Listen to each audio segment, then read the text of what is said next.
Mission Critical is brought to you by Verizon Business Security Solutions, powered by CyberTrust, a global leader in providing authentication and validation services, giving first responders the power to respond.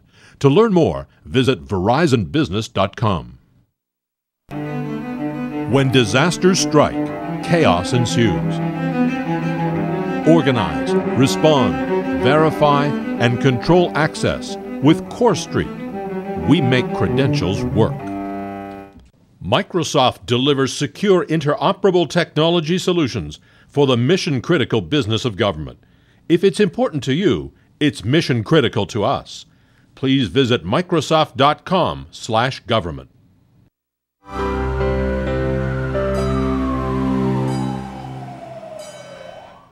The Department of Homeland Security, FEMA, and the Department of Health and Human Services sponsor Winter Blast, a national mass casualty demonstration testing the incident command capabilities of federal, state, local, private sector, and volunteer emergency response officials.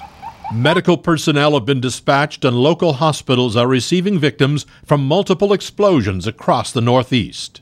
The healthcare community is really involved in this heavily, and then we're getting more involved.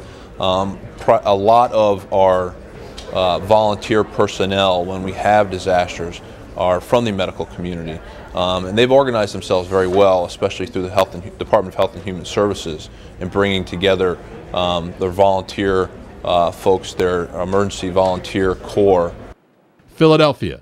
There's an explosion at a local high school, causing an inferno that results in a mass casualty surge of burn injuries to two medical burn centers, Crozer-Chester and Temple. There was an explosion of a chemical storage room at a high school, local high school. It generated over 100 burn patients and critical care patients. Many of the victims were burn victims as well as respiratory problems, so those victims needed to be transported to the area medical centers and the two area burn centers. The National Capital Region also reports an explosion at a high school with a mass casualty surge of multiple traumatic injuries to two hospitals, George Washington and Veterans Affairs. George Washington University Hospital was one of two local receiving facilities for the patients that came in from the high school where the blast occurred. So this was a test of our ability to conduct limited surge capacity of healthcare providers, and also a test of our internal emergency response system within the hospital itself. There's an incident in the National Capital Region that requires a staging area for federal and mutual aid emergency response officials. This is established at the Women's Memorial Auditorium Complex at Arlington National Cemetery. To take the exercises or demonstrations we've done to the next level, to show the integration in this particular one of emergency support functions and also of critical infrastructure protection functions, so that we not only know the identity, but we also know the emergency response attribute or skill set of the person responding.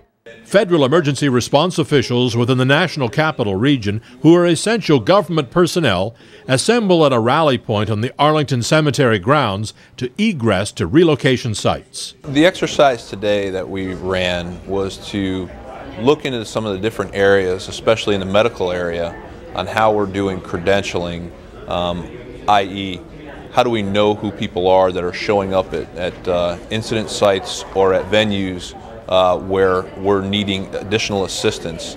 How do we ensure we know who they are and what they're capable of doing when they show up? At all the hospitals and other winter blast locations, police and other personnel establish security zones. At ingress and egress points, they use card scanners to check identity and credentials.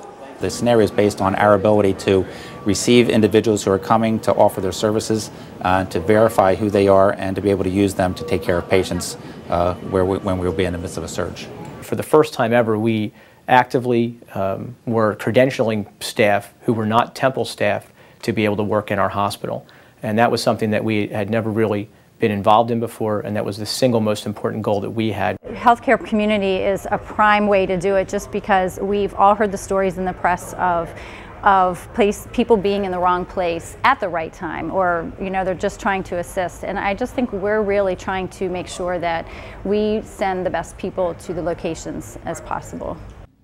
Emergency response officials are encouraged to use the FRAC card, First Responder Authentication Credential, designed to be interoperable with HSPD 12, Homeland Security Presidential Directive 12. The credentials contain a computer chip, which is programmed with an individual's biometric identification, such as fingerprints, a photograph, as well as professional credentials and identity information. The standard is not mandatory for state or local authorities. Should state or local agencies adopt the Federal Information Processing Standard, or FIPS 201 standard, their identity credentials would be interoperable with federal credentials, a potentially valuable feature during a major incident like Katrina or 9/11, when responders from all levels of government rushed to the scene. On September 11th, we had many people, 39 agencies that responded in the first couple of days following the 9/11 attacks.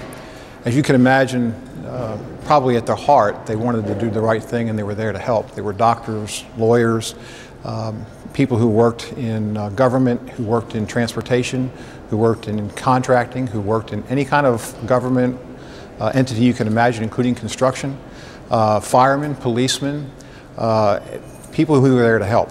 The problem is that during an emergency like that, when you're talking about hundreds of people who have been injured and not knowing how far and how bad it was going to be, you have no idea who they are. During disasters such as Katrina, responders from the healthcare community were among those whose credentials were most difficult to authenticate.